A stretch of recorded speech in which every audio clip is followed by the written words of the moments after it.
Welcome, Buddhisbatin. Hey guys, how are you doing? Yeah!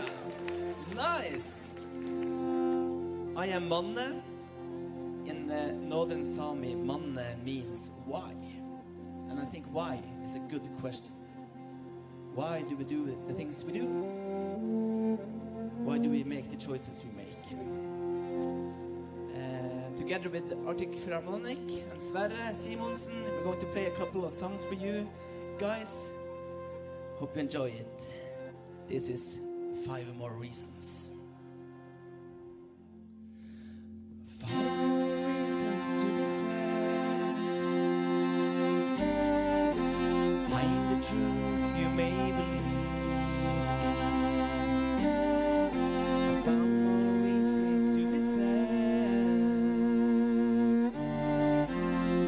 The truth you may believe in. I guess there ain't no nice way to tell him. I guess this chapter is just not a part of you. To be afraid, insecure if you're good enough. Overwhelming, occurring theme. I had to admit, this is life, this is who I am. Is this the circle of life? Does it ever end? Like I said, overwhelming, recurring theme.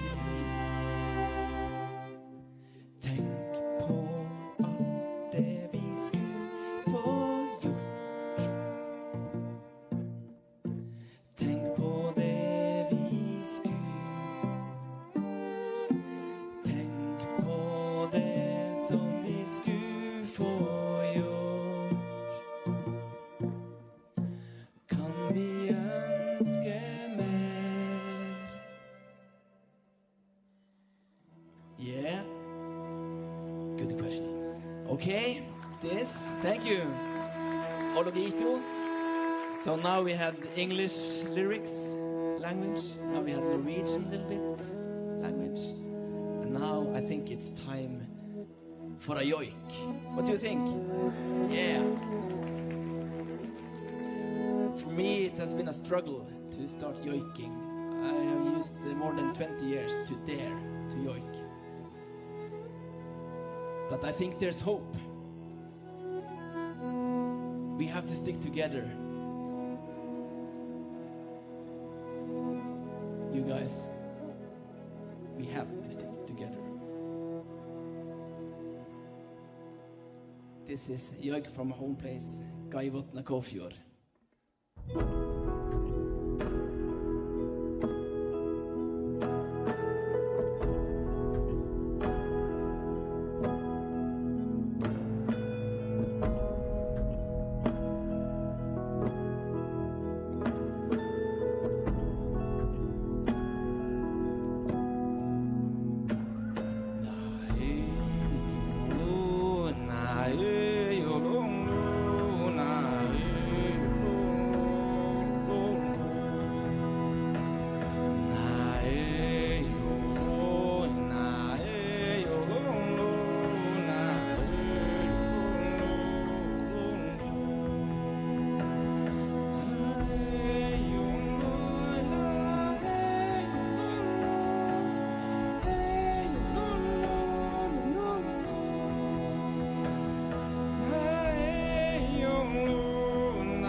Arctic Philharmonic.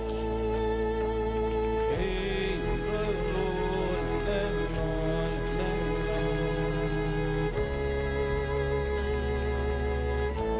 Sverre Simonsen.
Thank you so much, guys. Have a wonderful day.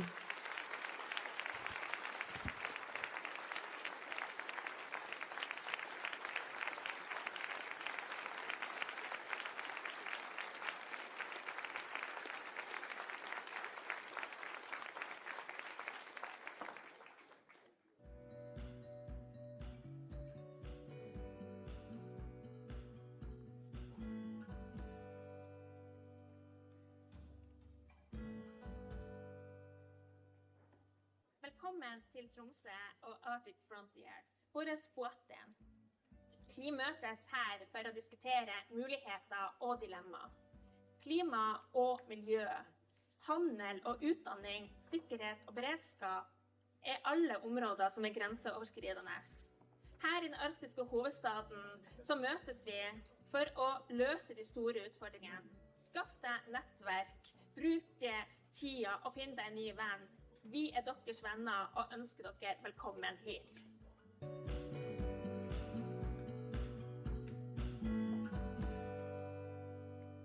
Arctic Frontiers has become the place where we gather the most important voices from the Arctic.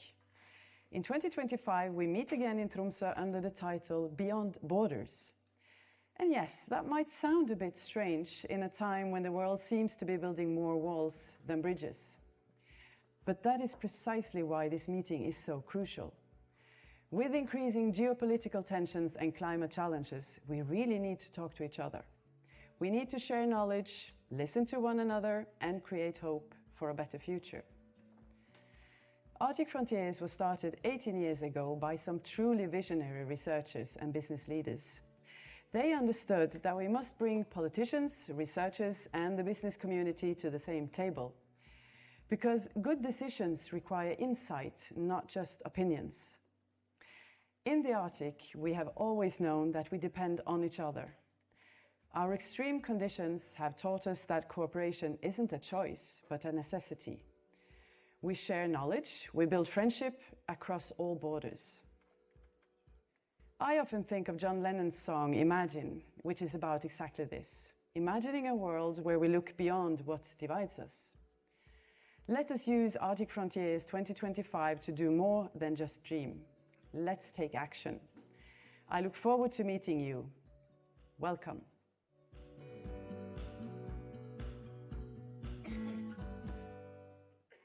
Kjære alle sammen, velkommen til Tromsø, den arktiske hovedstaden. Mens verden rundt oss er i endring, tar vi tak i de store spørsmålene fra Tromsø. Hvordan skal vi leve det gode og trygge liv mens krig, ressursknapphet, klimakrise og naturutfordringer for øvrig er rundt oss? Det svaret må vi finne sammen. Det som virker i Arktis, det virker alle andre plasser i verden. Lykke til med konferansen, og lykke til med alt arbeidet. Takk for meg.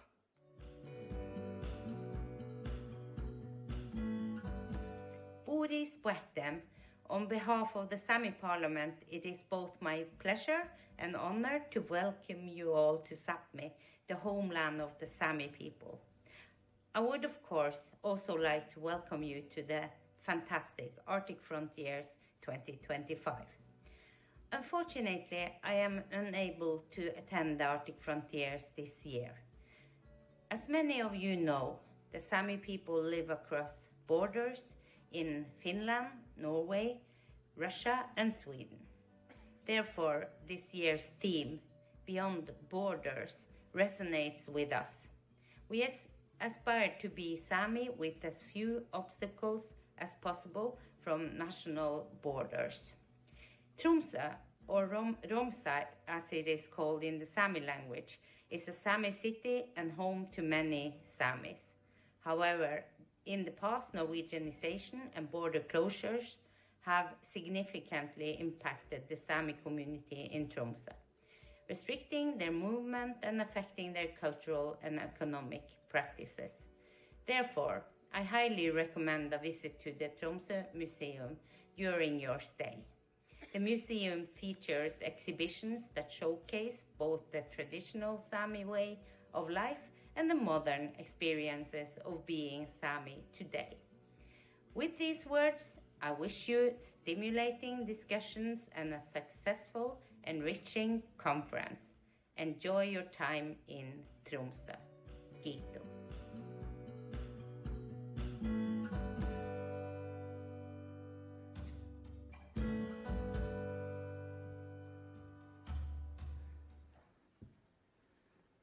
Foreign Minister, State Secretaries, Excellencies, dear friends. President Roosevelt once said, "The greatest duty of a statesman is to educate." I have great respect for those words. But when it comes to the Arctic, I would also like to add, the greatest duty of a statesman is also to be educated, to listen, to be humble, to adapt, to show respect, to lead with integrity. But there is more. Our success in the Arctic is also measured by the number of uncomfortable conversations we are willing to have. We witness great power competition, science openly dismissed, misinformation spread, push for more areas. These are some of our challenges, and they will not go away on their own. We must respond, and our response must be fact-based and collaborative. Our work must extend beyond borders, across nations and disciplines. We must counter misinformation and strengthen local communities, encourage research and use of traditional knowledge, invest in education, healthcare, arts, and culture. These reactions look beyond the immediate. Mindset that transforms prejudice into dialogue, stagnation into innovation. These are actions that give reason to meet, to engage, and to face dark times with hope.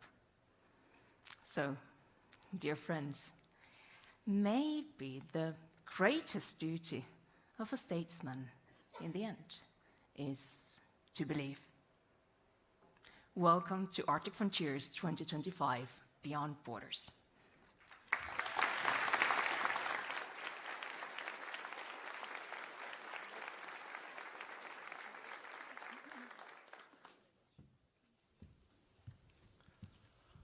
Welcome, everyone. Indeed, Arctic Frontiers 2025, Beyond Borders. I do it like the musician before. How are you?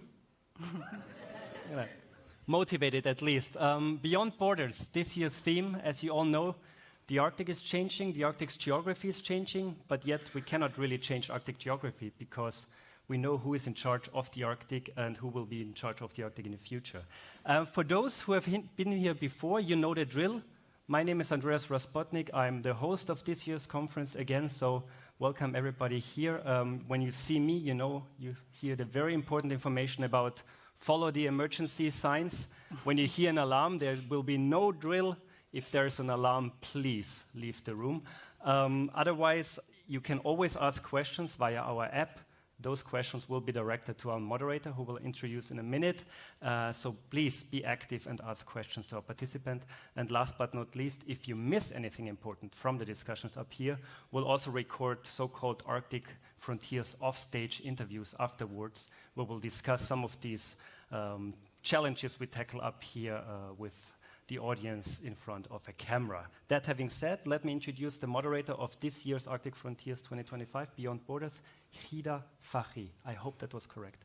Perfect. Thank you very much. And you can start off by saying a non-Arctic. Non-Arctic, from London, so Alte Mühle. So, thank you very much. Very excited to be here. Thank you, Andreas.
The Arctic, vast, icy, once a symbol of remote isolation, is becoming the center of global attention.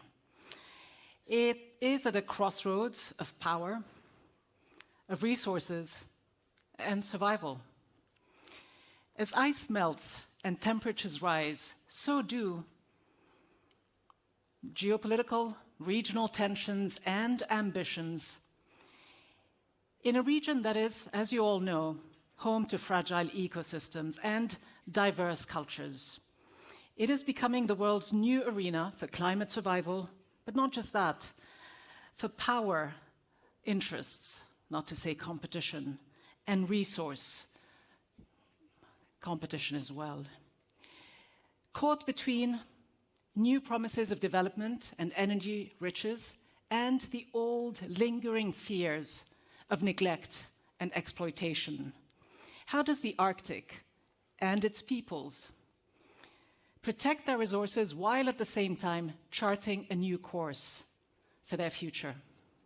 How do they navigate through all of these complexities and challenges and offer a long-term vision of governance for this region that is not just inclusive, but forward-looking, that goes beyond the four-year term of every Arctic nation that takes over the rotating chairship of the Arctic Council. With a new transition of the Arctic Council chairship now on the horizon, the region has once again the opportunity to showcase not just its common vision, if it does have a united common vision, but also its shared responsibility, the need for collaboration and cooperation at all levels of governance across the Arctic and across all sectors. But let's not be naive. Cooperation in the Arctic has never been easy. Today we see new fractures forming. Discussions are so often dominated by short-term geopolitics, rivalries, and yes, headlines. Speaking of which, US President Donald Trump's provocative offer to buy Greenland, even refusing to renounce appropriation by kinetic force, underscores how the Arctic is no longer about ice or melting ice, if it ever was. It's about the region's growing influence and its strategic value. NATO's expansion in the region, welcoming Finland and Sweden into the fold, has shifted the security dynamic. Russia's militarization of its Arctic frontier cannot be ignored, and you might argue, nor can China's rising economic ambitions. Nations like Norway, Finland, Sweden are all being forced to recalibrate their roles in this volatile landscape. But let us not forget the other crucial stakeholders, the indigenous communities who've lived here for centuries, the Inuit, the Sami communities, other Arctic peoples who've seen their rights trampled on, sidelined in the rush for resource extraction and this geopolitical power play. With military and security threats seemingly dominating the agenda today, can their voices cut through the clamor of powerful and often competing state interests? At the dawn of a new, unpredictable, one might add, era with so many shifting dynamics, let's ask ourselves, has the period of Arctic exceptionalism come to an end?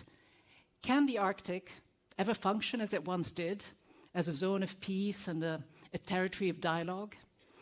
Can it remain an apolitical space of regional governance and coexistence, detached from global politics and regional tensions? And I think we all know the answer to that, but let's explore what this means on a practical level. What is the Arctic's long-term vision of itself, of its allies, of its competitors? And with parts of the Arctic, as you all know, heating up to 4 times faster than the rest of the world, should the region's focus be on resolving the climate crisis, or should it be addressing the more potentially imminent security threats? So, what is the current state of Arctic affairs, and how do we move forward? It is my pleasure now to introduce our first keynote speaker to open this discussion and to set the tone for our discussion here today. He is someone with all the answers to many of these questions, even if he might decide not to divulge all of them. Please welcome Norway's top diplomat and Minister of Foreign Affairs, Espen Barth Eide.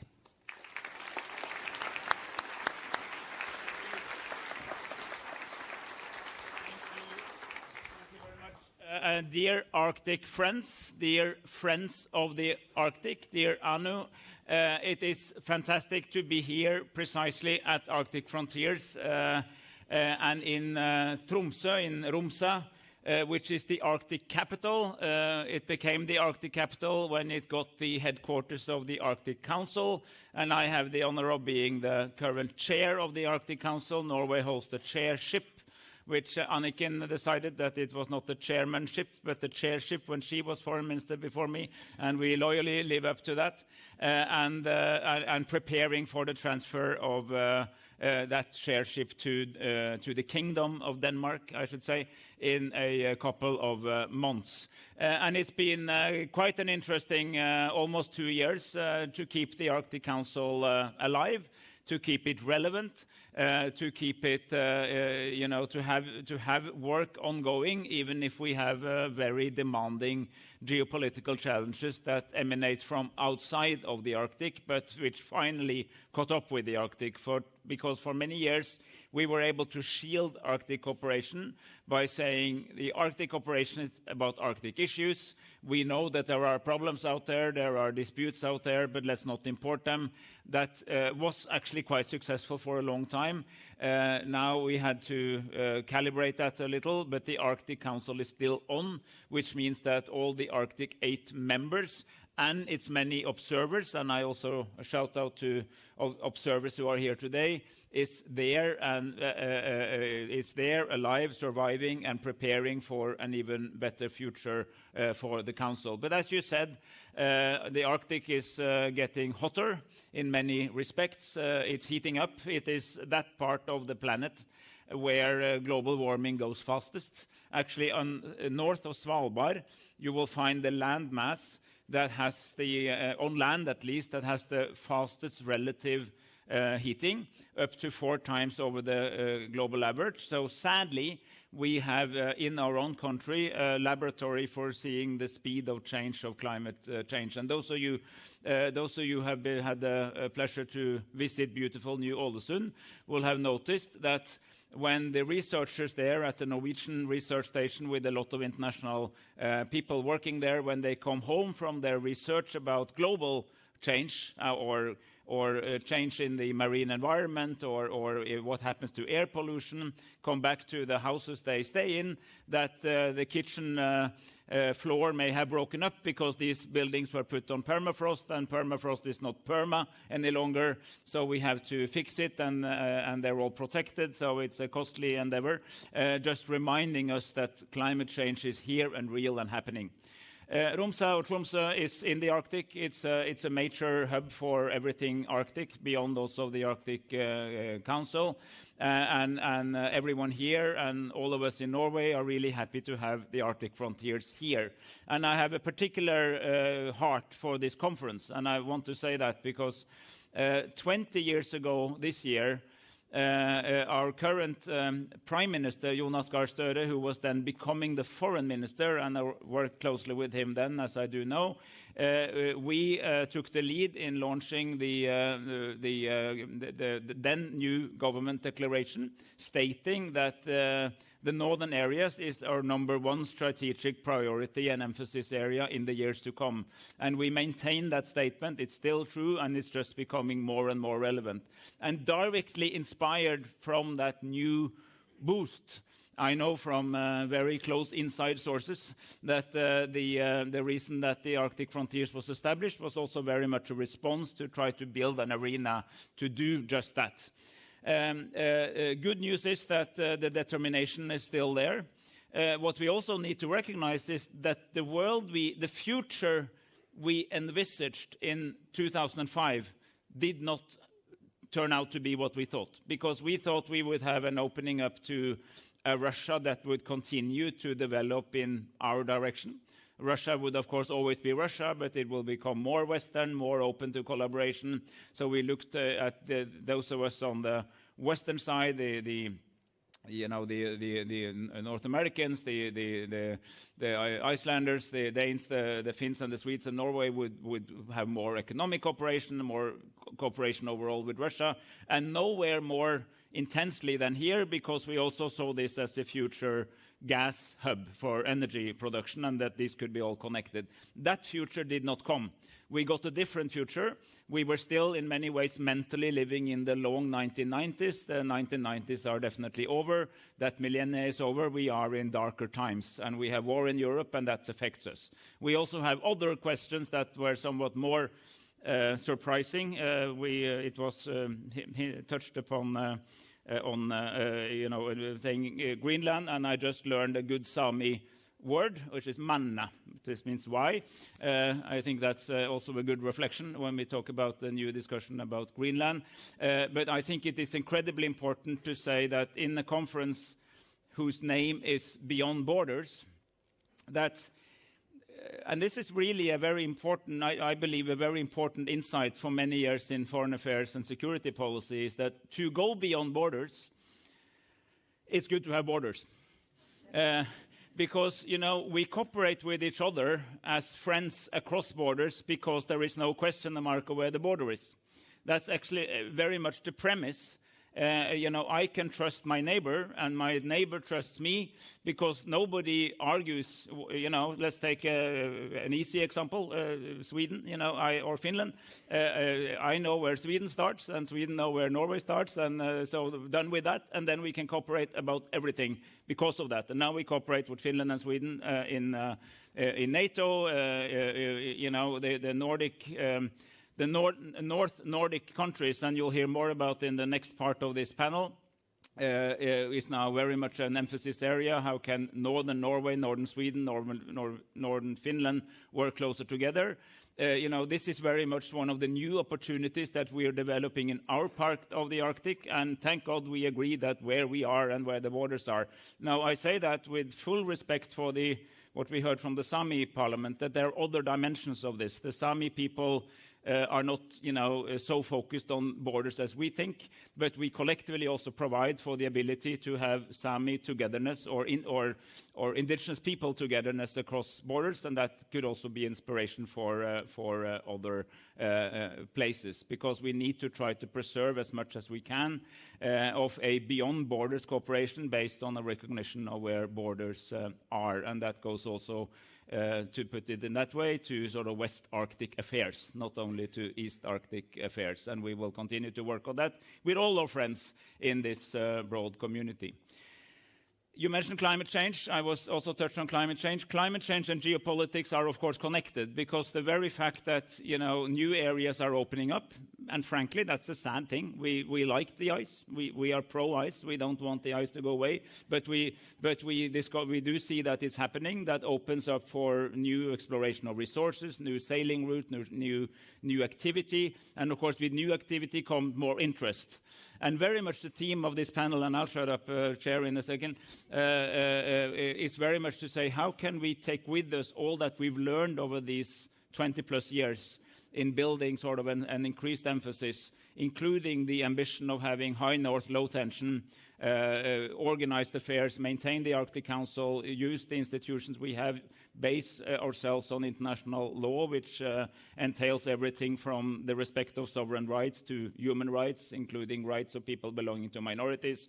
How do we continue to build on this and try to show once again that the Arctic can be a showcase of good cooperation? Because after all, the Arctic is an ocean with land around it, and part of that land is in the Arctic because of being far north.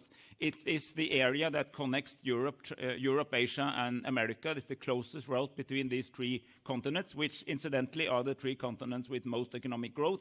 So there's tremendous potential, an increasing set of challenges, but there's also a lot of experience from old experience of indigenous peoples to more modern experience of cooperation in this, based on the idea that the regional and the local is part of foreign policy.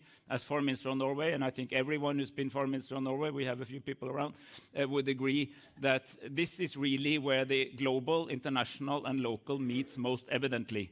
This is in the north, and that's true, I think, for more and more countries. And this last reason is that in my political team, my State Secretary, Maria Veteresian, who you'll soon hear, worked for several years in Arctic Council. So if I ever, in the Arctic Frontiers, in the Arctic Frontiers in this conference, and if I ever forget about Arctic Frontiers, I will be reminded very quickly, so you understand where my passion comes from. Thank you.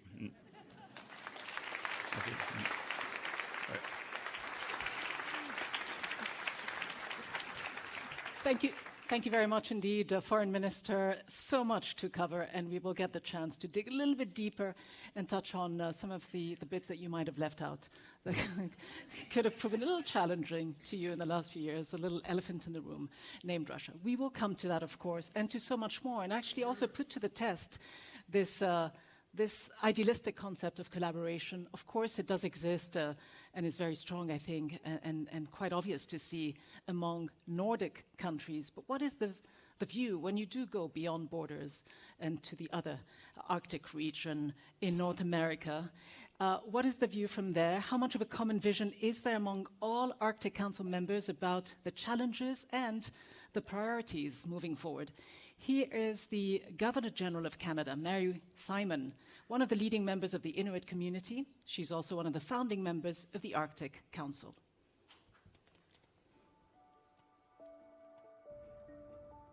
Hello, bonjour, Dungasawitsi Ilunasi.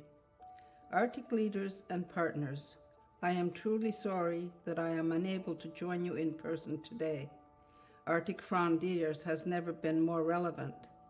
As climate change makes the Arctic more accessible and global interest intensifies, the actions we take today will be crucial. What we do now to protect the Arctic climate and ensure adaptation solutions for communities across the region will be vital to each of our nations. To our distinct cultures, our prosperity and our shared security. For too long, the voices of Inuit and other indigenous peoples in the Arctic were overlooked by science, industries, and governments, the very entities that make decisions that directly impacted their environments and shaped their communities. I'm grateful that, thanks to the work of advocates like all of you, this is changing. The world is increasingly recognizing how important it is to learn from Indigenous knowledge. This is an important part of reconciliation, and it will be of paramount importance if we want to build a stronger, more united Arctic to face the challenges before us. At this conference, I invite you to approach your discussions in the spirit of reconciliation, with a full understanding of history and a deep commitment to a more equitable future. Be open to new forms of knowledge. Be inclusive. Be collaborative. Keep supporting Indigenous leadership in research and local sustainable development initiatives so that the Arctic people can work to tackle their own issues. Keep involving Arctic youth in discussions as well. They will be the ones most impacted by climate change, and they will continue fighting for the region for years to come. I wish you a productive discussion. Tamanna katinganisi kajusitsianeqoq pimmarannik pinasuaratsi ukyuqtatumiu pitsutigiluit nakoqmi qoyannamik.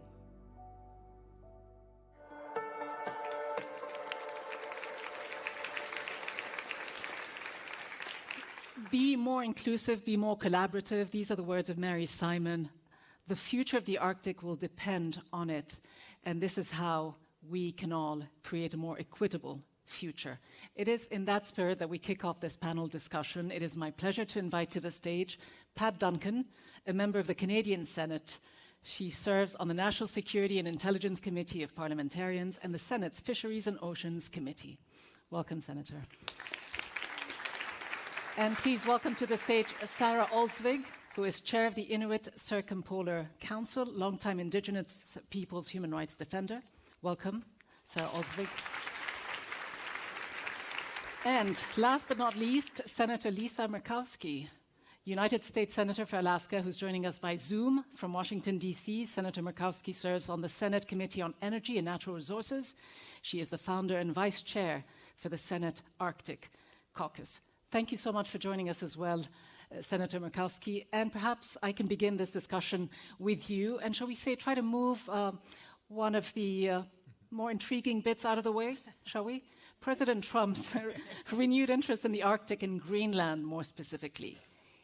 What do you make of his offer to buy Greenland? Do you take it as seriously as some do? Do you see it as he does, as an important national security issue for the United States?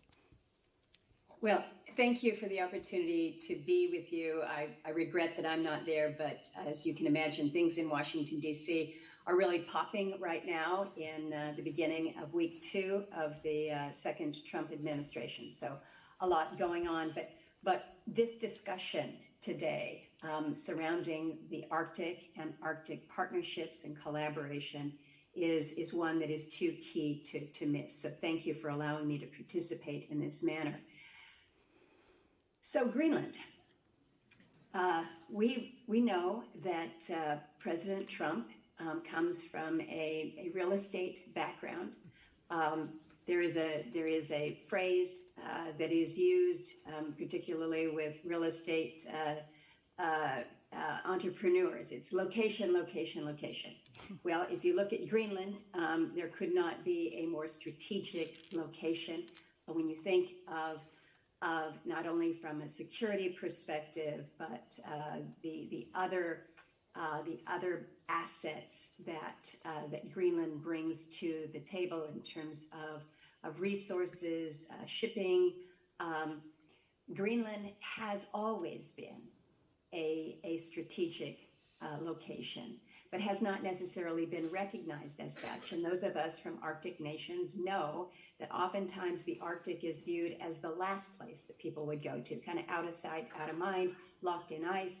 The world has changed around us, and the view, the perspective of what is happening in the Arctic is all of a sudden, we've been discovered. We've been here all along, but we haven't been recognized for all that we bring to the table. So your question is President Trump serious? I think only President Trump knows that.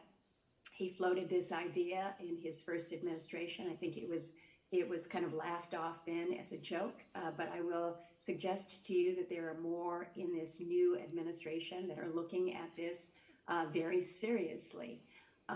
as one who is focused on the Arctic for my entire tenure here in the Senate, I find this concerning.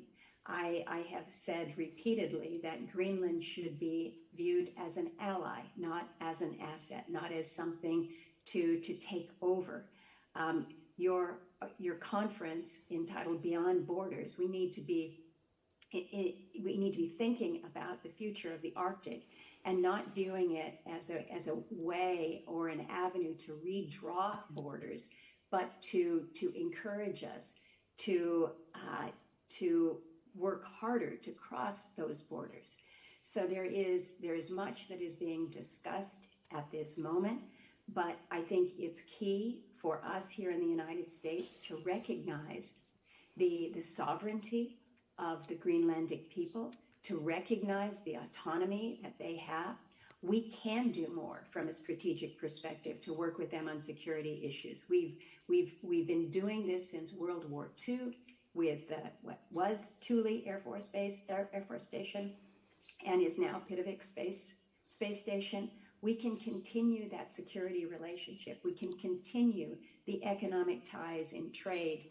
We continue the cultural ties that we have between the Inuit and the Inupiaq. There is so much more that we can be doing from a collaborative, respectful way, rather than coming in and saying, we want to buy you as if you are for sale as a commodity. It's respect for the people, it's respect for the autonomy, and my hope is that these conversations will improve rather than setting off on a foot that is more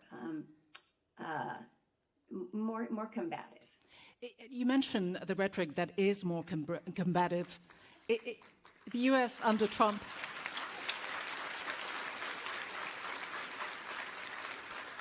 Your words obviously are echoing here, Senator Murkowski, because as you say, the focus really is on collaboration, but we cannot ignore the fact that the United States, a major Arctic player, is adopting under President Trump a more aggressive tone.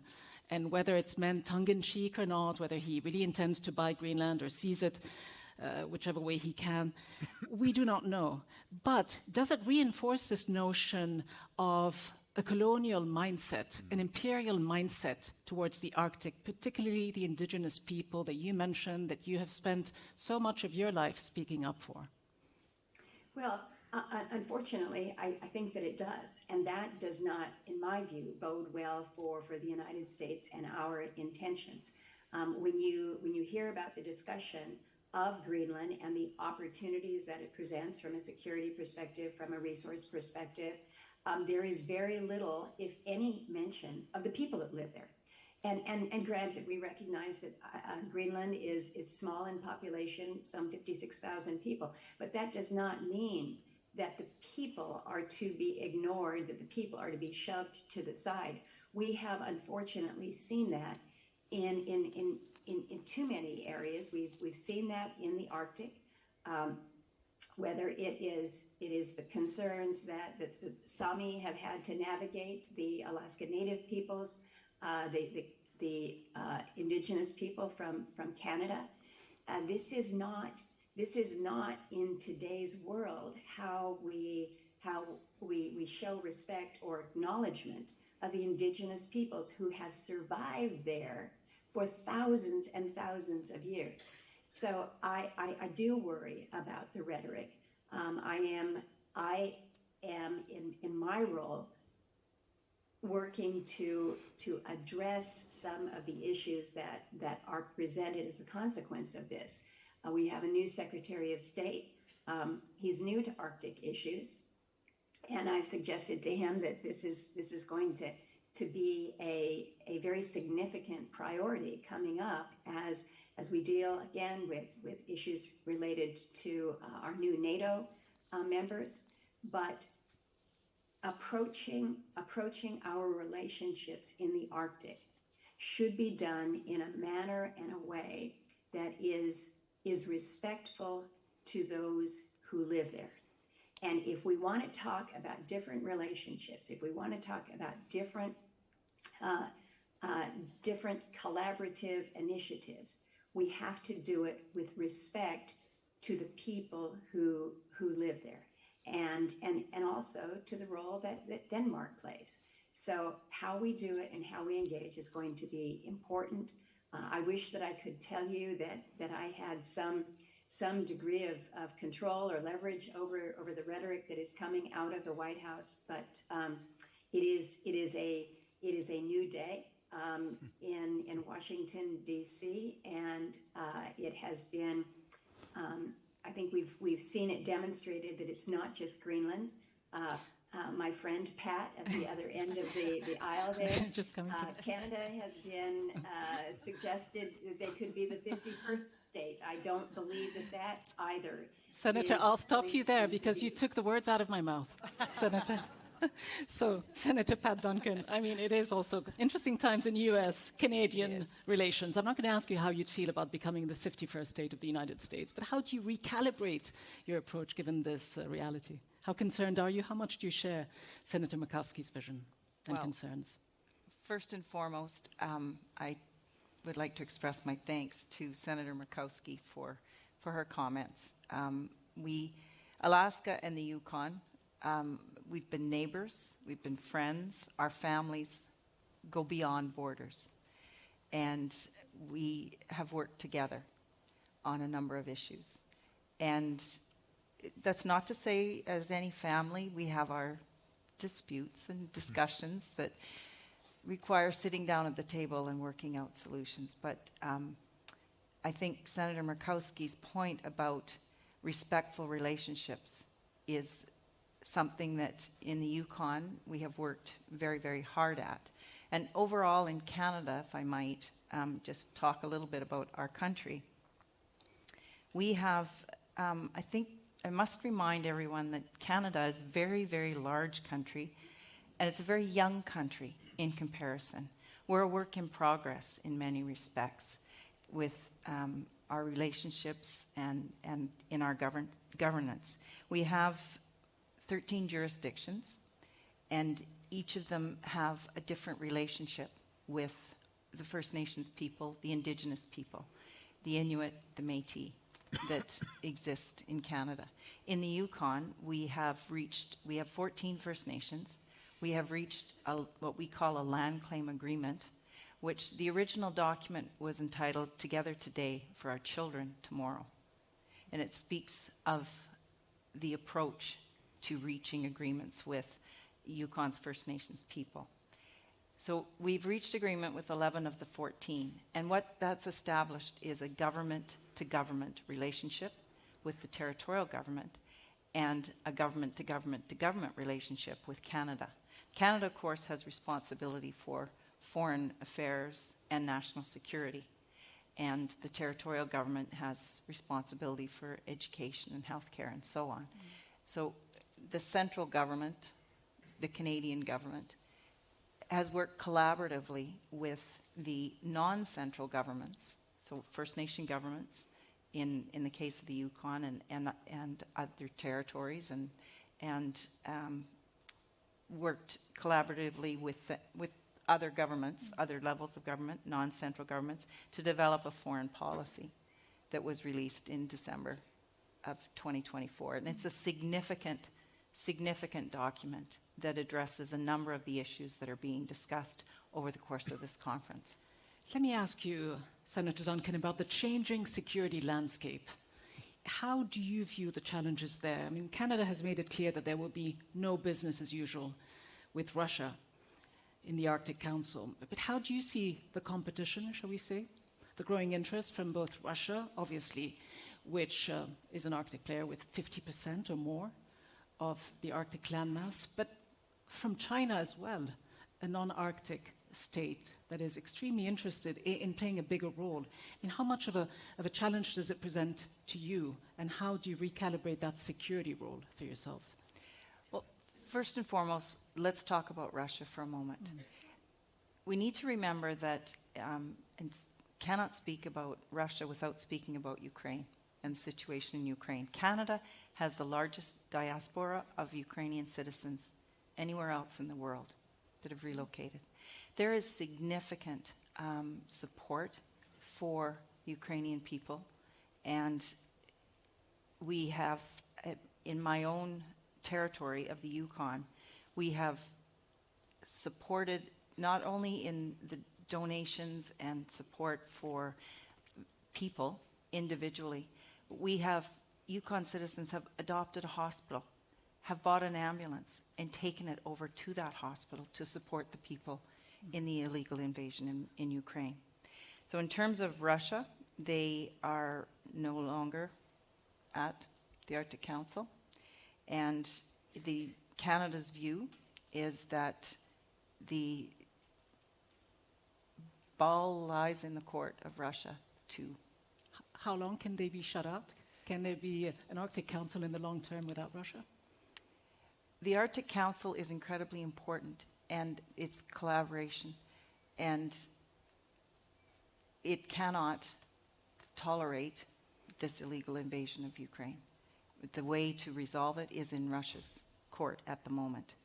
I think it's really important in terms of when you talk about development and protection and security of the Arctic, recognizing, yes, Russia is there and Russia is part of the Arctic, but we are all sovereign nations as well, and that sovereignty is critical to maintain and is part of our security, and our security is maintaining that sovereignty. Thank you, Senator. Let me turn to you, Sarah Olsvik. I mean, as you've been hearing, there's so much focus, obviously, today on the shifting geopolitical dynamics within the Arctic Council's major powers. Where does it leave broader Arctic cooperation and, more crucially, the rights of Indigenous communities?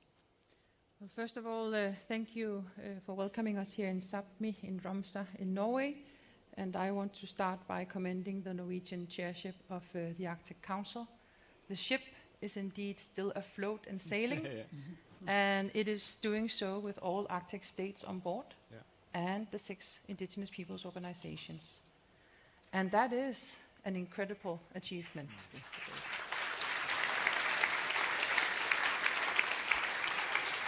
And with all respect, due respect, I think that the Arctic Council can do so because it is the Arctic 14. Because we have Arctic indigenous peoples at the table, not just as observers, but as permanent participants, taking part in the decision making. And one of the great successes of the Norwegian Arctic Council chairship is that you have gathered us here in Tromsø and in Bodø and in other places in person during these difficult times, where we've been sitting there talking about how to prioritize, how to strategize, how to restart the work of the Arctic Council. And that, I think, is something that we all have to make sure that we continue to have the political willingness to do. It is a difficult navigation for all of us. It is so for us as Indigenous peoples as well. In our organization, Inuit Circumpolar Council, we do represent Inuit from across beyond the borders, from Chukotka, from Alaska, from Canada, and Kalaallit Nunaat. And the development we are seeing now, that you were just also asking Senator Murkowski about, and thank you so much, Senator Murkowski, for your clear words. And I fully understand that it's probably only one person in this world who can give us a clear answer on some of the questions. But what we're seeing also is happening because of the self-determination agreements and arrangements we have made as Arctic indigenous peoples with our states. We have strong collaborations and partnerships with the states. And we've done so, we have that self-determination, for example, in Kalaallit Nunaat, Greenland, where I'm from, because we fought for it. And because we were able to enter into those diplomatic negotiations pragmatically, constructively, and achieve things. So that power that lies with the people of the Arctic is something that we shouldn't underestimate. And we also shouldn't forget that we are acutely aware of the geopolitics of our region. It has been the underlying condition on which we have done our politics as indigenous peoples and as nations. So in this discussion, what I want to say just briefly is that there's simply no such thing as a better colonizer. It's a non-existing thing. And what we should be focusing on, and our youth should be focusing on, is to reach that deep knowledge of where we came from, that we existed before colonization, and we will be here in the future. And just to paraphrase, there's another fight. And that's the fight for us to not lose our hard-won rights, to not lose those hard-won agreements, multilateral agreements on human rights instruments, on the borders that you're talking about, all of that instrumental and extremely important institutional way of how we've approached things. And again, that's what we have been doing with the Arctic Council. So I just have to say that with the Arctic 14 at the table, we all need to reach that willingness and common understanding of continuing that cooperation. How much more work, though, do you think there still is for you to really become, well, I'm not going to say equal partners in decision-making, but almost equal partners? As we know, the Kingdom of Denmark will be taking over the chairship from Norway of the Arctic Council. It's an opportunity for Greenland, as you say, where you're from, to assert itself in a leadership role. To what extent are you optimistic that it will be able to, that there will not be limitations on its sovereignty and decision-making?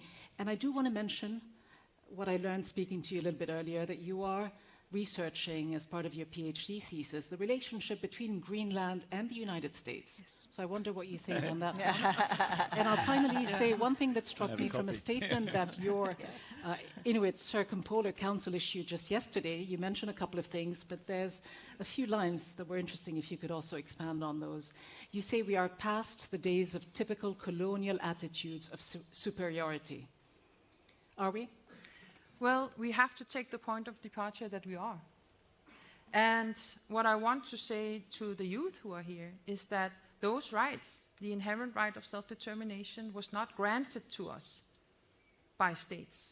It was there already before states signed the UN Declaration on the Rights of Indigenous Peoples in 2007.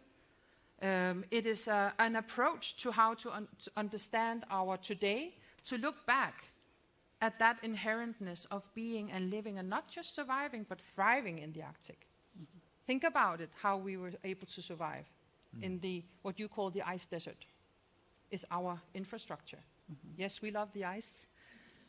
When it's gone, we lose our infrastructure. We cannot go hunting if the sea ice doesn't settle. That's happening for communities who lose their access to livelihoods. Or the precipitation changing, and we are losing other things because of that. So the frozen landscape is our infrastructure, and it's the road to our livelihoods. So I think that there's so many overarching issues here that we have to be mindful of, and to hold on to those values that we know we've built that on.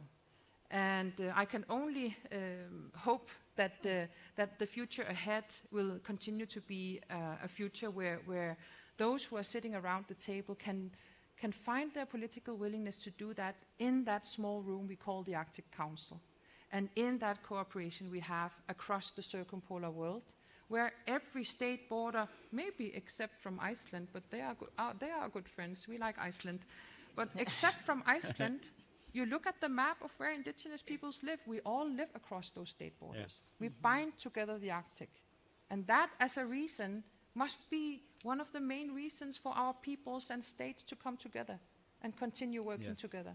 Because what is it that the Arctic Council does? We find solutions to the issues that are raised by Arctic peoples, indigenous peoples in the Arctic. And that must continue. Are you concerned about the statements you hear coming out of Washington, D.C.? Of course. It's a very surreal life to walk around the streets of Nuuk, where I live.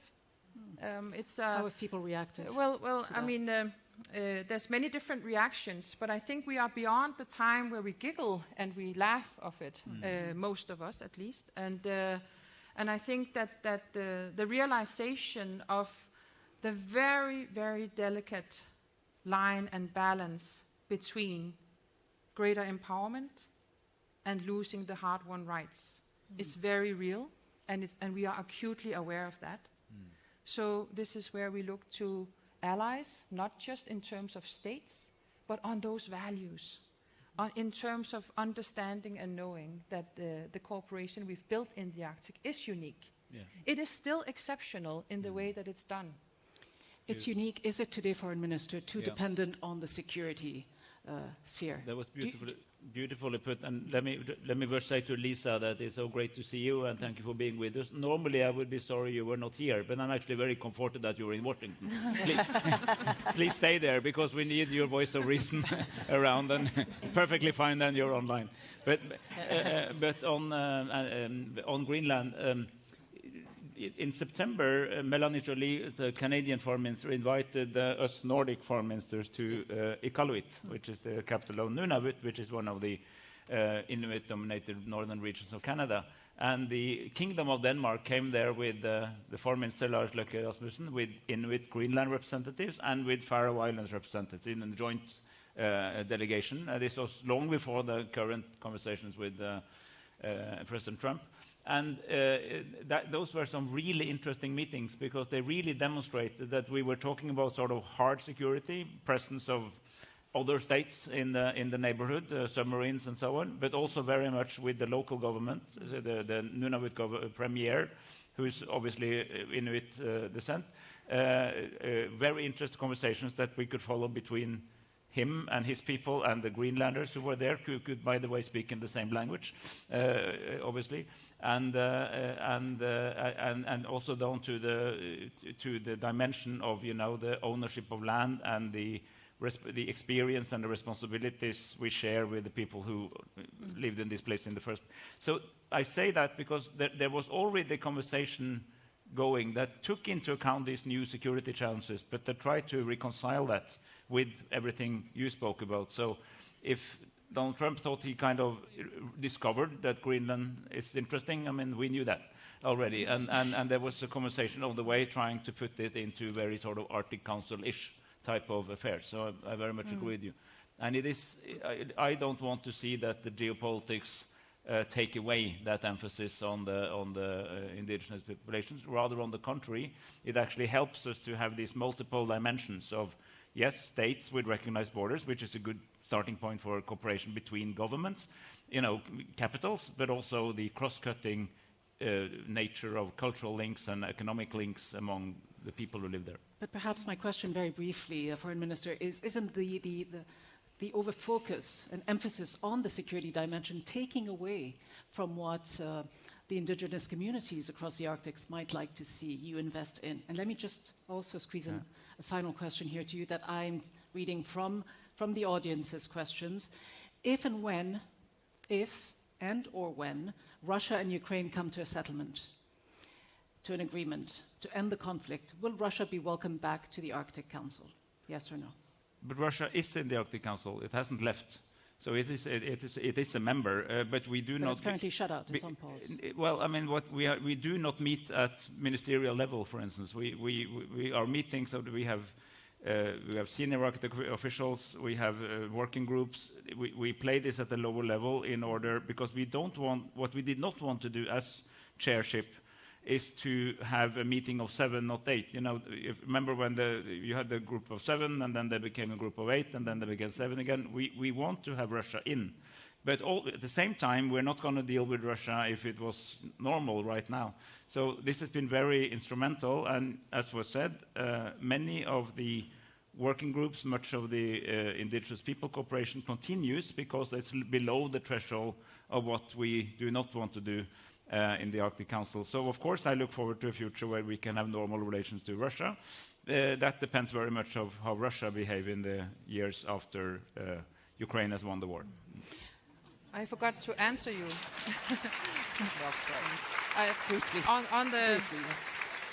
On the question of the incoming chairship, I think it's important again here to remember, the exceptional development we've seen in the Arctic in terms of self-government arrangements, and that is of course also what's coming into effect. But I want to remind you that in 1996, when the Arctic Council was established, who signed on behalf of the Kingdom of Denmark? So did the then Premier of Greenland. So it is not a new thing. No. There's been a development in the Arctic that we are all aware of that has turned and pivoted towards the power of the southern capitals. And the Arctic became an issue that was increasingly on the agenda of the southern capitals. But that doesn't mean that the peoples of the Arctic didn't continue living the lives we live, developing our self-governments as we have done, expanding on our room for maneuvering, so to speak, in terms of being able to take decisions and take part in international agreements and so forth. That's all developing. Sarah. So it's not a new thing that Greenland is at the end of the table for the Kingdom of Denmark, and now it will be for the whole Arctic Council, and that is an important message to the world. In a nutshell, what would you like to see happen, very specifically? In terms of the chairship? When Denmark takes over, yes. Well, when the Kingdom of Denmark takes over, with Greenland at the end of the table, as I understand, and I don't speak on behalf of the government of Greenland, although I have been in government. I speak on behalf of the Inuit Circumpolar Council as a permanent participant to the Arctic Council. We want to see a continuation of the very practical things that the kingdom, it is also a kingdom, that Norway has done, and a continuation of restarting the work so we can increasingly have the wheels running or the engine running of the ship, and we can reach actual results. We can have a declaration at the next Arctic Council meeting on May 12th. Last time, when we had our meeting online, only with the government officials and us as indigenous peoples, we only had a joint statement. Now it's time to take a step to do a declaration. So we also, with a more political breadth and more meat on it, so to speak, have a declaration that also guides our working groups, but also the rest of the world in learning what is it that we want to do in the Arctic Council. Thank you, Sarah. Senator Murkowski, can I come to you in the final brief moments that we have with some of your thoughts in terms of what can be done moving forward as a prominent lawmaker in the US Senate? We know that President Trump has sparked strong criticism and concerns about oil and gas drilling in the Arctic's wildlife refuge in the far north. It's sacred, as we know, to indigenous peoples and inhabitants. He's promised to reopen drilling there. What are the fears that you have gathered among the indigenous communities of Alaska, and how do you respond to criticism that US policies often tend to prioritize short-term economic gains over the long-term sustainability and well-being of Arctic communities? And what needs to change? Yes, happy to speak to some of the initiatives that have just been laid out with regards to not only oil and gas opportunities in the Arctic, but other resource development. But before I do that, I would like to just remind everyone, following on Sarah's words, and I really appreciate what you shared with us, Sarah. When it comes to the Arctic Council, if there was ever a time for the Arctic Council to be truly working together in a meaningful and a strong way, now is it. Because if there are those that are looking at these Arctic nations and saying, well, they're small population, they need help from us, that leads to a level of, I think, perceived vulnerability that, in my view, is not accurate. And so the Arctic Council, being inclusive, being that entity that speaks loudly and clearly about shared priorities, shared responsibilities, the collaboration, the good work that goes on, now is the time. And so my thanks again to the leadership there in Norway for really being able to hold the helm steady here throughout these years, and looking forward to the Kingdom of Denmark and Greenland's participation as we move forward. When it comes to the oil and gas development and the economic opportunities, it is clear, certainly from the U.S. Arctic's perspective, that Alaska has much to offer. I have been supportive of development up north, responsible development, working in concert, in consultation with the Indigenous peoples that are in that region. In the North Slope area particularly, the vast majority of the Native peoples are supportive of the development, but there are areas where it is, again, it's a controversial issue. It relates to everything from concern about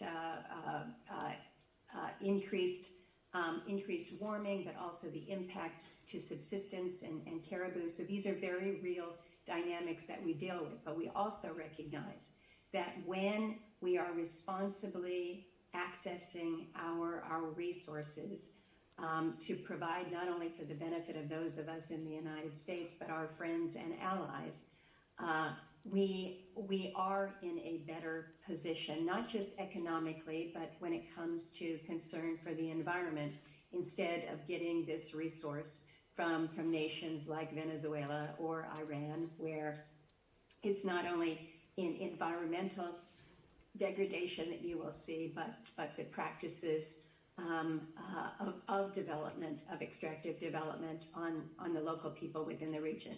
So trying to find that balance. This is actually one area where I have been more supportive of President Trump's announcements, because I believe that for the benefit of the economic strength of those in the region, we need to work to try to find that balance as to how we can access the resources while recognizing that for so many, the subsistence lifestyle is as equally important as having that economic value. It is a challenge, but it's one that we meet every day. Thank you, Senator Murkowski. To you, Senator Pat Duncan, in a minute or less, how do you translate these concerns into priorities in Canada, another wealthy country, but where the Indigenous community of the Arctic seems to live in places with very limited infrastructure? What should you prioritize? Well, I picked up on a key word used by Senator Murkowski, and thank you again for your clarity and for being here, and for expressing your thanks to Norway. We begin our presentations, our discussions in large audiences, always with an acknowledgement of the people who have been custodians and guardians of the land for centuries before us. And I picked up on the word balance in what Senator Murkowski has said, and that is very key.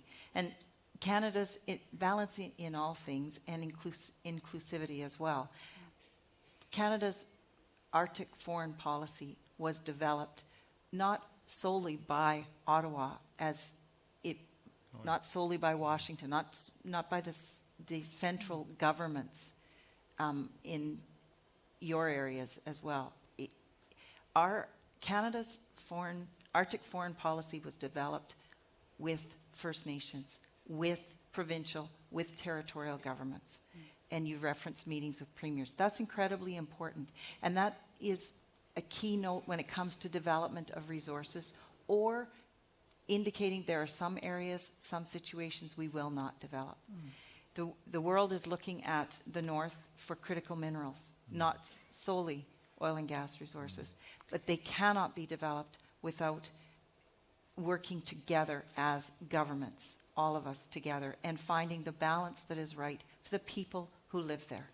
Foreign Minister, you get the final word, and I'll take away a couple of minutes since you took a couple of extra minutes at the top. We're way over time, but in a nutshell or two, how do you ensure that these decisions that impact so many communities are not made in boardrooms in capital cities, but actually closer to home, that they impact the people they're meant to help, and what is unfinished in terms of the work that you have done during the Arctic Council chairship? Yeah, thank you. And to your bigger question before, does geopolitics take these dimensions away? I think the honest answer is only if we allow them to.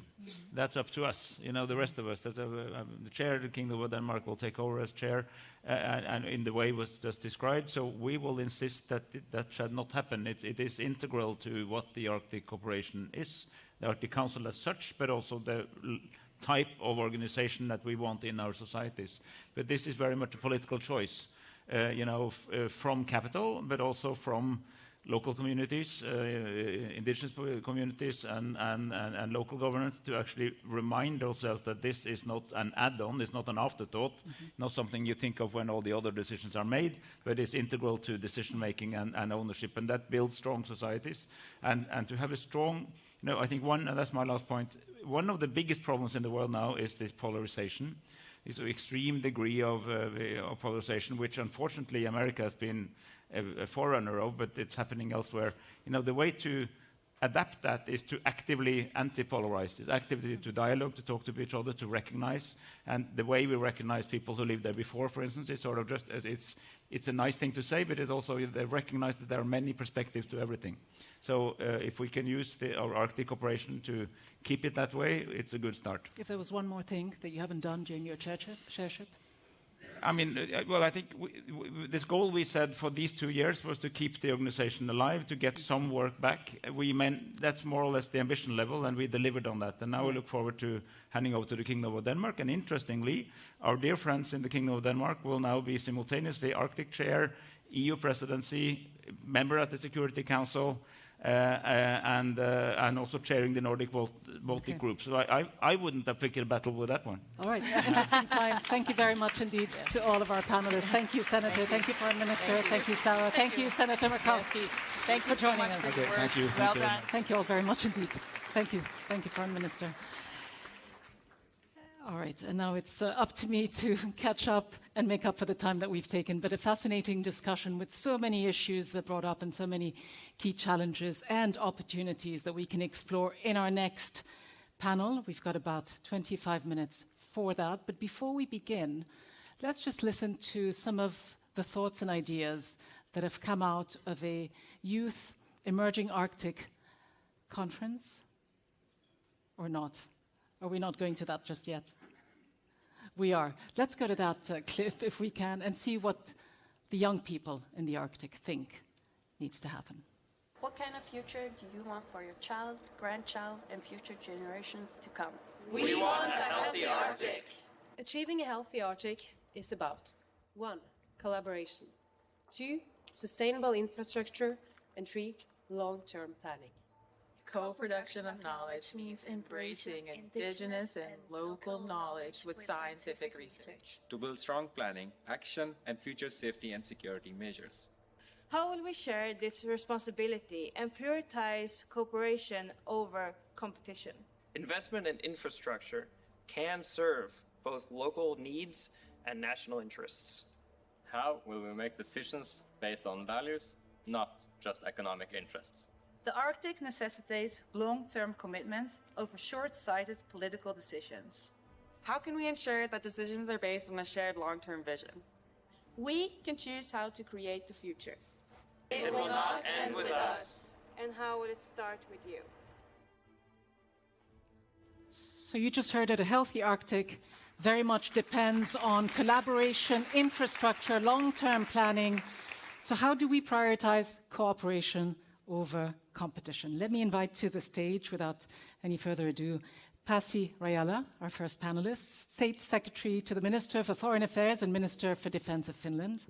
Welcome. Dag Hartelius, State Secretary for Foreign Affairs at the Ministry of Foreign Affairs of Sweden.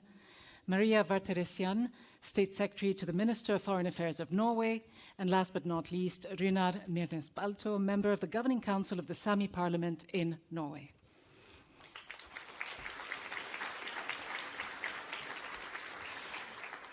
So let's start with you, State Secretary. we've been talking about the increased strategic competition, security tensions in the Arctic. What is Finland's perspective of what is going on? Well, if you're asking about Finland, I'm Sweden. Oh, forgive me. So I'm just turning the wrong way. Finland. Thank you. Well, the previous panel is a tough act to follow, but we'll do our best. We'll do our best. I also want to start by congratulating everybody who's behind this event. Maria, this is a fantastic event. I heard you had a really good youth conference too. It was great. And Minister Espen, thank you for keeping up the Arctic Council. What I want to start by saying what has not changed. I mean, obviously what has not changed is our necessity to combat climate change, to make people the priority, people who live in the Arctic region. What has not changed is our necessity to work on the economy and in investment and also infrastructure. But what has changed is the global competition for the Arctic region. It's nothing new as such, but it has been heightened by recent events, China's rise and China's appetite for resources, and most recently Russia's unfortunate illegal war on Ukraine. Now with Russia and China kind of in a bit of a marriage of convenience, I would say, because Russia needs the Chinese economic support, they need their technological expertise, and in exchange, I believe Russia is providing China with some tools and access to the Arctic as well. So there's a bit of a vicious cycle. And of course, my reading is that the United States sees this and they want to counter it. They're doing it in a bit of a clumsy way, to be honest. Where does it put Finland and Sweden and Norway? We're in the thick of it. We're in the middle of it. What's important going forward is that we improve our own presence as a NATO alliance, our presence in the region. We increase our visibility. We increase our capability to operate in the region. We make sure that the neighborhood is the livelihood is strong. And using the instruments that we have, the Arctic Council being one, to keep on some kind of process for avoiding unintended consequences, making sure that we don't make any mistakes. Unintended things happen. And final point is that we need to keep the Arctic nations and the Arctic peoples in the driver's seat. This is our home, and we should be at the heart of the decision making. How do you keep them in the driver's seat? Do you keep them in that seat through the concept of total security, which is very much ingrained in the Arctic Nordic states' psyche, the idea that, all of society is ready for whatever challenges there is, especially in Finland, which still retains a conscription army. Is that how you keep them in the driver's seat, or do you keep them in the driver's seat by responding to some of the major concerns of the new generation, the long-term planning, the local knowledge, the shared long-term vision? What should be the priority and the focus? Well, it's all of the above, obviously. We need to stand our ground. We need to be prepared. We need to be resilient. We need to be active both militarily and economically, and we just need to be present, and we need to have a strong voice, and we need to make our point heard in all the international fora that are relevant. Does this approach heighten the sense of concern, though, Dag Hartelius, for you from Sweden's perspective? I mean, we've been talking about a new emerging Arctic. How is it changing, and what do you think the emphasis needs to be on? Well, first, thank to the organizers for having me here. And it's great to be back in Tromsø. I remember when I landed here this morning, I remember I did so also almost exactly 32 years ago. On my way to Kirkenes, we were about for the founding ceremony of the Barents Council with the Foreign Minister Thorvald Stoltenberg, and it was a completely different atmosphere. It was an atmosphere of optimism and hope. Now we are facing real challenges and serious challenges, as my Finnish colleague mentioned. First of all, of course, the Russia's full-scale invasion of Ukraine that has destabilized and reduced the security of not only of the North, but the whole of Europe and globally. And I very much agree with the Norwegian Foreign Minister. We need to continue to support Ukraine until Ukraine wins this war. But then what has happened, as you know, it's triggered, and the other challenges being the obvious ones, climate change and the effects that it has on the region, on the Arctic region, on the indigenous people and so on. That's been dealt with the previous panel as well. But I don't want to sound too gloomy, because it's very easy to develop a gloom and doom sense here. The first thing is that we can't sit still. We have to act. The second thing is that there are also positive tendencies here. I would argue that Finland's and Sweden's accession to NATO is such a positive trend because it enhances security in this part of the world. It also connects the high north with the Baltic Sea region. It creates a much more unified Nordic-Baltic region, I'd say, and connects the Arctic. This is important for security. It's also important for economic development. But doesn't it lead to more militarization of the region at the same time? I would not necessarily say so. Of course, there will be, with the accession of Finland and Sweden to NATO, we bring territory. We bring, of course, trained troops and military forces for cold climate, and we bring equipment, but also an understanding of the region. But then I would also add, with the accession of the NATO accession also adds civilian investment, because we need to build infrastructure, we need to connect Norway with Finland through Sweden. This is investment, this is growth, this is opportunities. And if you ask someone... But is enough money going into this? Because you've got your set of priorities. If more is going into defense, do you have enough funds that are going to be invested in the infrastructure? I very much hope so, because this is, all these countries are pretty prosperous countries, first of all. We do have, and secondly, we do have our obligations that NATO membership brings. Secondly, if you ask someone in Sweden, what about the north of our own Arctic park? Is that, 20 years ago, it would have been one of pessimism. Now it's a booming area with a lot of investments in mining related to Europe's economic security and in innovation. That's a growing, expanding region. So I tend to be not only gloomy, but also see opportunities here. A realist, would you say? Yeah, optimistic realist. Optimistic. Maria Verteresian, State Secretary to the Minister of Foreign Affairs of Norway. We all just heard him speak, and one of the things that sort of struck me was where he was describing this moment with words like dark, saying this was, a tricky moment, but also dark in many respects. The foreign minister is there. So how does that translate in practical terms when you look at the kind of cooperation that you do have among Nordic countries and with the North American Arctic? So how would you describe things without upsetting your boss or saying anything that he wouldn't agree with? Well, is it a dark moment or a more optimistic moment? Well, first of all, I would also like to thank the organizers for an impressive and important conference at a timely point in time. And there is no wonder that you mix up Norway and Finland and Sweden. We are quite alike. And that is part of our strength, I would say. And just to echo what my boss has said, because I always do, I have to, right, boss?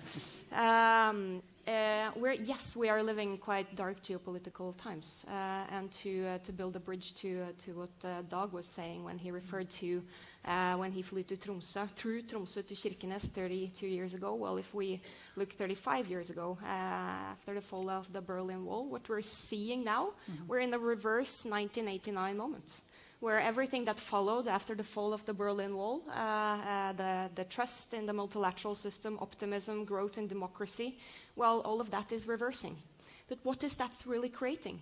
Well, it is creating an opportunity for like-minded countries who share values to cooperate even more closely together. And we do. We cooperate ever closer in the Arctic region through the sharp end of security. NATO has grown stronger, larger, more connected than ever. And we have also the important soft end of our security policy, which is not directly about security, but in between the lines it is. And that is what we talked about on the previous panel, the Arctic Council. Would you say you are all like-minded today, given the disparities and, let's face it, what we've been talking about from the US perspective? Well, there are some differences. There will always be some things we do not completely agree on. But if we look at the big picture, which this session is all about, what we are united by, especially in times of war in Europe that has upended the security landscape in Europe, we are united by values.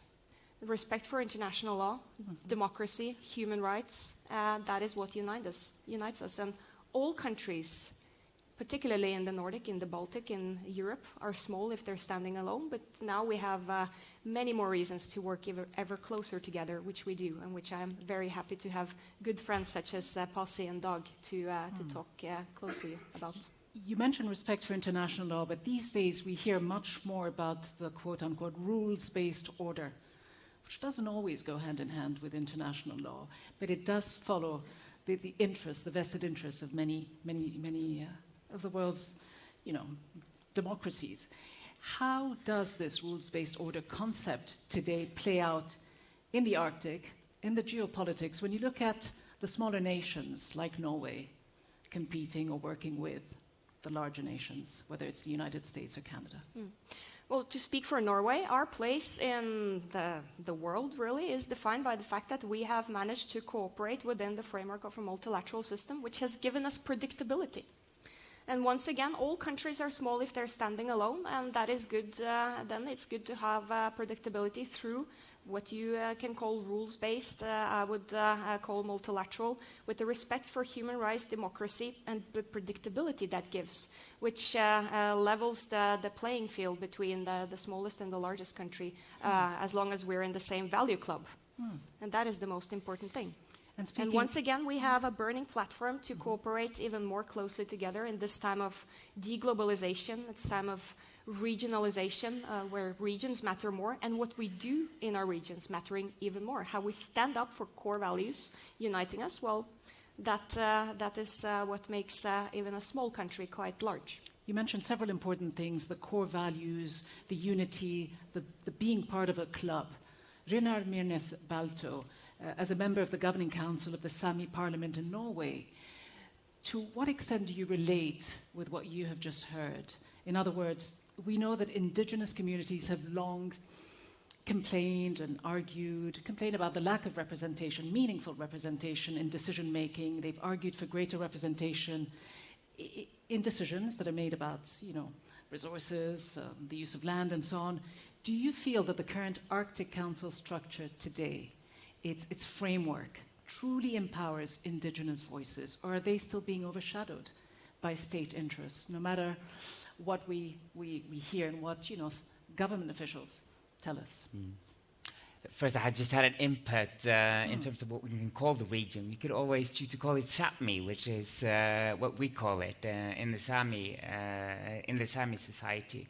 But yes, it's certainly so that the Arctic Council structure is I would say, one of a kind in terms of including indigenous peoples and also Sami voices to the table. It is one of the, or perhaps the only body of international cooperation where we have a seat at the table at all levels. And I would certainly hope that we can keep on strengthening that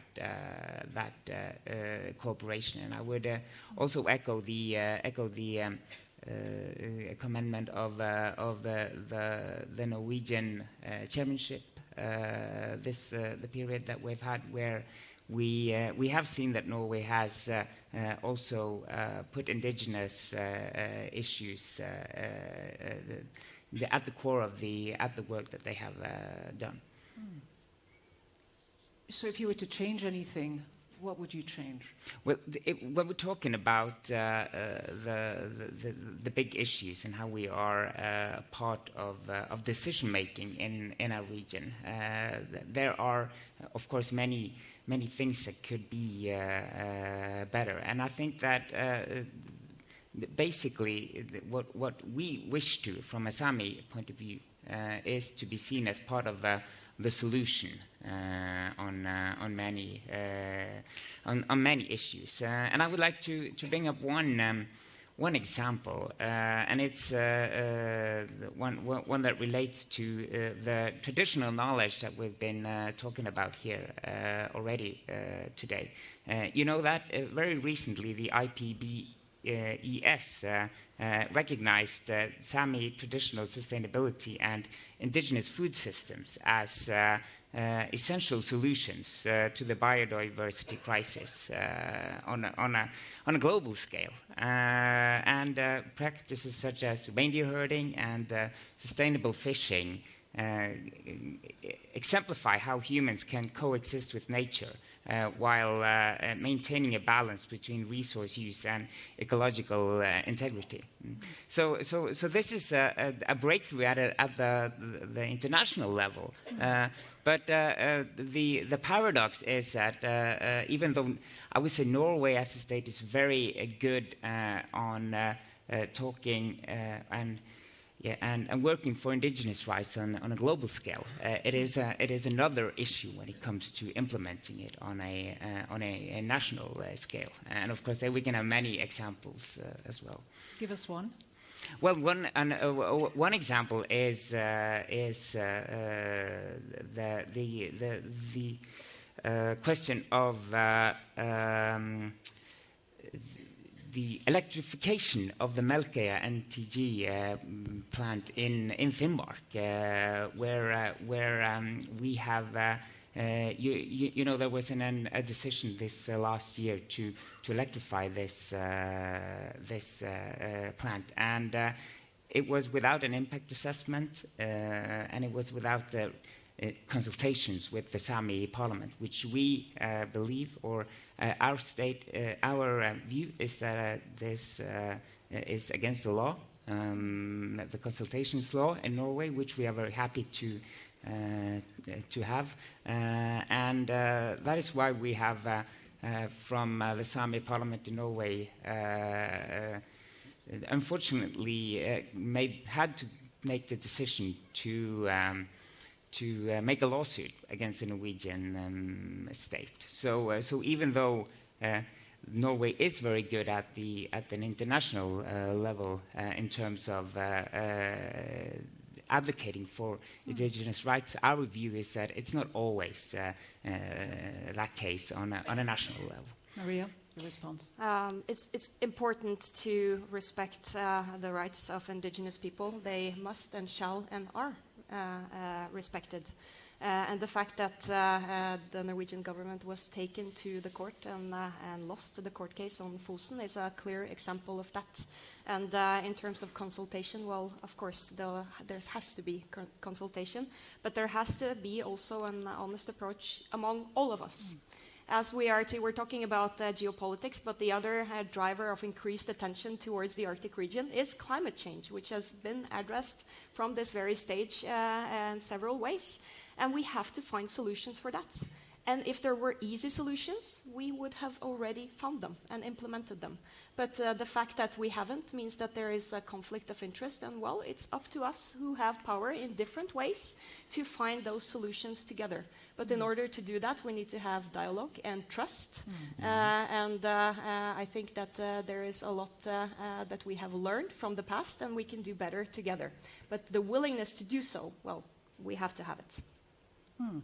So building trust and finding solutions to long-term problems like climate change, not just the immediate. And green threats. transition and everything that needs to be done in order for the green transition to actually happen. And we will be talking more about that in subsequent sessions. But let me bring it right back to geopolitics, bringing in Sweden and Finland, NATO's two newest members, of course, playing now a key part in Arctic security. How do you plan to address, to both of you, Russia's growing military presence in the region without escalating tensions unnecessarily? You said earlier, State Secretary, that things could go wrong. Well, first of all, there's one culprit here.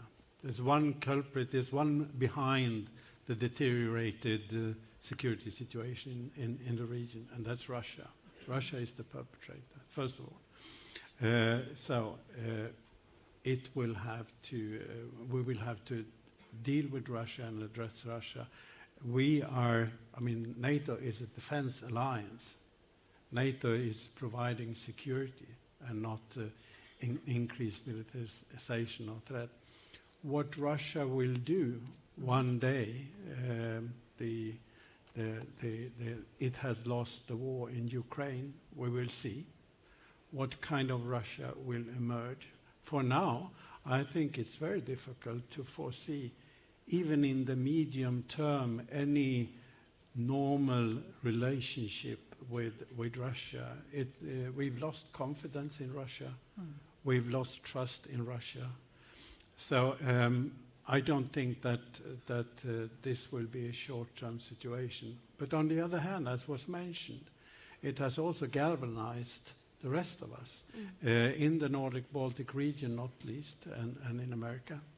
And I also want to stress for us in this region how the strength that we have because of the shared values. You can look at so many indexes that you see on quality of life, of freedom of the press, on rule of law, on innovation, on women's rights, whatnot, and that unites us strongly. It gives us also this trust in the Nordic society, a trust in the future, which makes us, I would say, better prepared than most other countries to withstand these tremendous challenges in security and climate change. But I feel, my wife sometimes complains I'm too optimistic, but I feel trustful for the future because we are in a very good company here up north. How do you feel, State Secretary Pasi Rajala? Do you feel as optimistic? I feel confident. The Finns are the most happy people, Finland according to one of these indexes. On Earth, you can see that. 7 years running, according to a UN-backed survey, just for the record. So I feel confident, and Sweden and Finland's places in NATO. If somebody claims that Sweden or Finland is a threat to Russia, that's absolute nonsense. I mean, we're obviously no threat to anybody. So, I mean, what is now, with our access into NATO, what we have removed some inclarity or some any suspicion of a gray zone. Now, the borderline is very clear. Was it Minister Espen who was saying that before you can cooperate cross borders, you need to have clarity on the borders. So this border between Finland and Russia has always been clear, but now it's even clearer, if even possible. But can I say something else before we end? This increased interest in the Arctic region. I mean, it's a bit of a threat to many of us, but maybe there's a way we can embrace it, somehow direct it in the right positive direction, help it energize economies and bring security. And how we do it, we as Arctic nations, we need to lead. We need to lead through the institutions we have, but we also need to lead by our example. So maybe there's a silver lining to it. Okay, so in the 2.5 minutes that we have left, and I will stop on time, in one word, what do we need to focus on? We need to focus on, again, as I said, increased interest in the Arctic region can be a threat, but let's switch it around and make it a positive force. But we need to be active in that debate. So let's show leadership as Arctic nations. How do we show leadership? Be bold, use the opportunities, produce hope. This conference was begun with a quote by President Roosevelt. I used another one, the famous one. The only thing we have to fear is fear itself. Okay.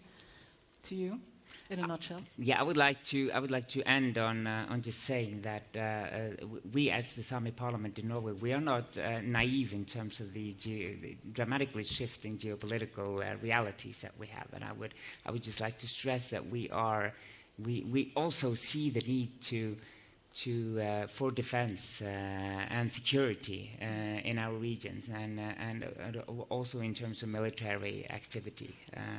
So I would just like to say that, and the important thing is that it's being done right, respectfully, and in a way that doesn't